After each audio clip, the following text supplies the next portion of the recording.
Un simple panneau dans une zone d'activité de Châteaulin et au fond de ce hangar, le matériel pour les 129 bureaux de vote finistériens des primaires de la droite et du centre.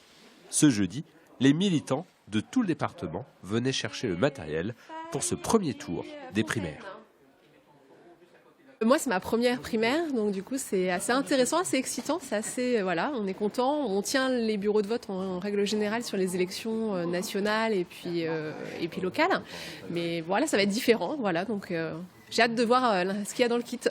À l'intérieur de ces cartons, tout le matériel pour élire le futur candidat de la droite et du centre pour l'élection présidentielle de 2017. Contre une participation de 2 €, les citoyens français de plus de 18 ans inscrits sur les listes électorales pourront participer à cette primaire. Reste une inconnue, le taux de participation à cette première primaire de la droite et du centre.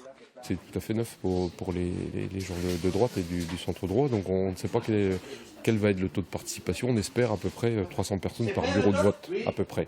Maintenant, au niveau national, il y a beaucoup de personnes qui se sont renseignées pour savoir où était leur bureau de vote. Ils sont plus d'un million apparemment déjà s'est renseigné, donc ça fait vraiment du monde.